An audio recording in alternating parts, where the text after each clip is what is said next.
Hey, what is up guys? Welcome to today's video. In today's video, I will be taking a look at Zola, which seems to be the new marketplace for wedding vendors, and we'll be talking about some of the features and some of what Zola seems to be trying to do, as well as pricing and things like that. So stay tuned, we have a lot to talk about today. The topic of this video actually came from a poll that I ran on the community tab of my YouTube page. Thank you to the people that voted in that poll. I am going to try and do more of those polls because I get a lot of video ideas, but not all of you want to see every idea. So it's great to hear that feedback from you on what you want to see. Make sure that you are subscribed to the channel and watching for those polls so that you can help choose the next video. So Zola is marketing themselves as the smarter, better, new way to get inquiries from couples. And if you watch any TV, you've probably seen recent ads for Zola's site that include talking about we're an all-in-one site. You can make your registry, you can do your wedding planning, you can find venues and vendors and all this stuff. You would expect that there's going to be some sort of advertising cost involved because Zola's already paying for this advertising to get brides to come to them to look for vendors. It seems like they are trying to sort of replicate what Weddingwire does without doing the same sort of business model. Now, I do have a couple of videos on Weddingwire, the Knot, and sort of all those brands advertising on my channel. I'll leave a card up here to a couple of those. You can also find some in the description of the video. A key thing is Weddingwire used to be basically a wedding vendor marketplace, and Zola was originally a wedding registry where, you know, you go on, you select the products you want, sort of like a wish list. When Weddingwire saw that Zola was successful, or at least this is how I'm assuming it happened, Weddingwire started doing a registry. Very similar to what Zola does, try and be an all-in-one site. And it seems like Zola's most recent response to that has been to try and get wedding vendors onto the site to connect with couples. Now, maybe that was the plan all along, I don't know. Frankly, I don't care, just kind of good to know the backstory. Personally, I think that this is very interesting because Zola could pose a very good competitor to Weddingwire, which is why I'm really interested in talking about this topic. I first discovered Zola for wedding vendors a couple months ago, probably about 6 months ago, when I was looking for places to get backlinks to my website and trying to improve my SEO. From this, I started trying to create an account. The account is free to make, so that is definitely positive. The account is totally free. It's not like Weddingwire where nowadays you have to pay to create a new account on Weddingwire. Interestingly enough, as part of the sign-up process, you can sign up for an account, you can start building the account, but you actually have to receive recommendations, or essentially reviews, from 2 couples and 2 vendors to have your listing published. Now, I'm not at all a new wedding DJ or a new DJ in general, so that was very easy for me to do, but it was a little bit of an annoying process, so you have to keep that in mind. Now, it was fairly recently, probably December or the start of January, that I actually ended up getting this done.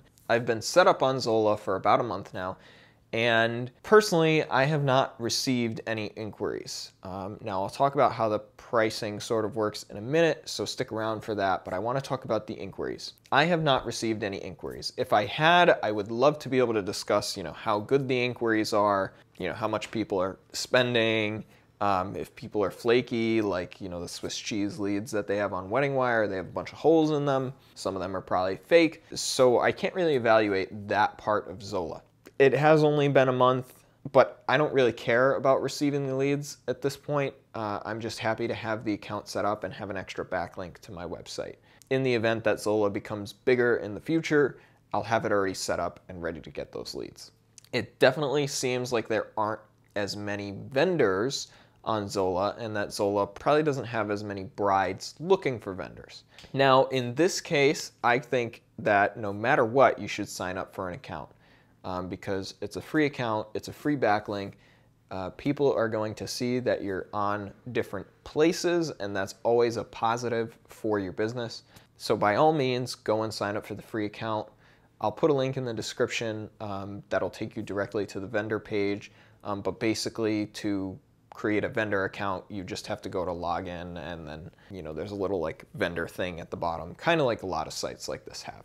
As far as setting up the account, it's fairly similar to Weddingwire and the Knot. They ask you to put in pricing and package information, some pictures, any video samples. I do think it's set up just slightly better for vendors than Weddingwire and the Knot is, and I would attribute that mostly to the fact that Zola is just newer. But let's talk about pricing. So the way that the pricing for Zola works is kind of similar to thumbtack. If you're familiar with thumbtack, they are a lead service that does leads for weddings, parties, sweet 16s, all that type of stuff. I have an account on there, but I haven't used it in probably 5 years. But essentially, you buy credits to be able to respond to leads. I do want to add a quick note. They give you 35 free credits when you sign up. I haven't figured out exactly how far that's going to go, again, because I haven't gotten any leads. So maybe you spend $5 a lead in credits, and if the lead doesn't view your message or respond within a certain period of time, then you usually get those credits refunded. If they do respond, then you pay. But it's not necessarily based on if they hire you, it's more based on if they actually show interest. So it's a little bit complex how they work. I'm not a huge fan of it. As you probably know, I'm cheap in general, and especially with weddings, with how much competition there is in the market, I am very hesitant to pay on a lead basis, purely because leads, you can have them respond once and all of a sudden you're paying $5 per lead, but especially with Zola, you don't really have any way to know whether the leads are going to be good or not until you start receiving them. So that's personally why I'm a little opposed to the model. I would rather something like a fee when they book, but I know that's also a lot harder for Zola to get their money out of, because in those cases, for example, Gig Salad does this. It's pretty easy to book the client off of the website and save yourself, say, that 2.5% fee.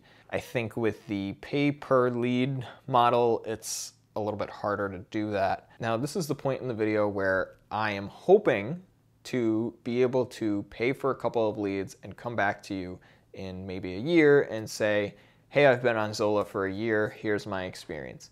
But it is tough for me to justify those things without making any money from YouTube videos and having no idea if any of these leads are going to book, especially because I'm already pretty booked up for the 2022 wedding season.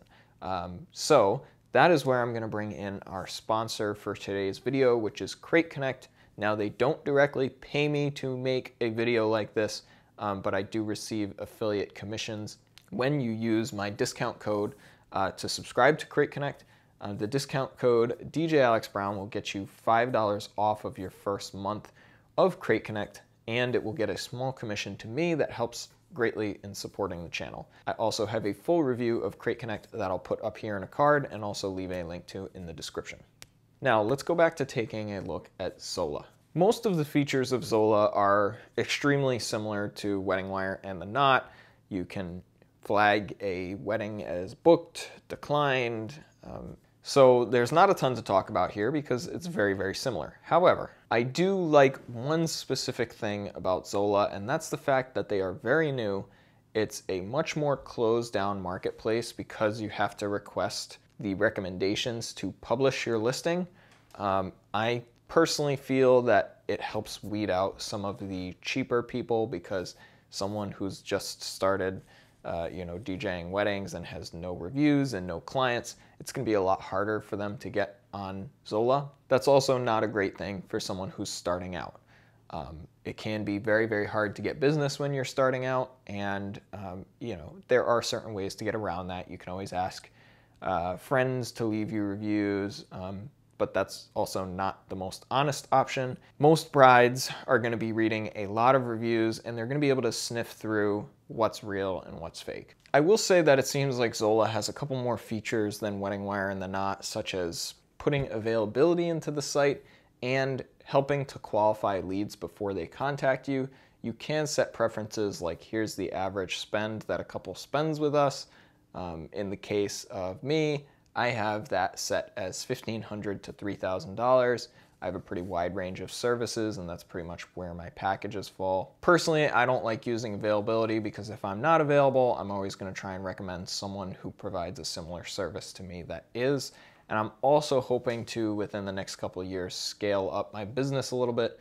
One thing that's actually positive and different from Wedding Wire in the Knot, if you watch my Wedding Wire in the Knot videos, you'll probably see that some people have said in the comments, hey, I paid for Wedding Wire advertising. They told me I'd be getting leads in this market, and it ended up that I was getting leads for, 2 or 3 hours away. I think Zola does a little bit better. They ask you to specify your service area, and I can actually specify mine as Eastern Connecticut, Southeastern Massachusetts, and Rhode Island, which I think is really great, especially because in my area, obviously I live in the smallest state in the country.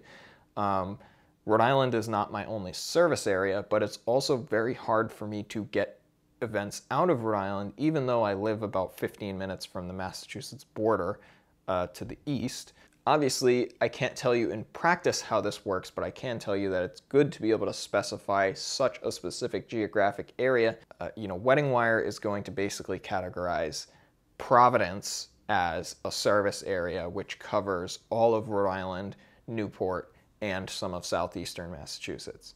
And then they kind of have New Bedford lumped into that a little bit, which is, headed out further east in Massachusetts. And then Connecticut would be a separate market. Now on Wedding Wire, I did receive leads in Connecticut, New Bedford, Massachusetts, but the majority of my leads were Providence and Newport weddings. Hopefully in about a year, I'll be able to update you and tell you where some of my leads have been coming from in a geographic area and provide you some better information on this. So guys, that's gonna wrap this video up. Thank you so much for watching all the way through.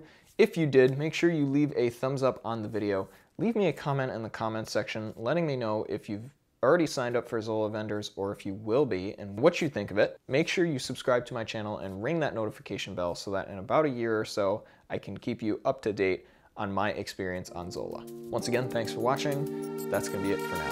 Peace.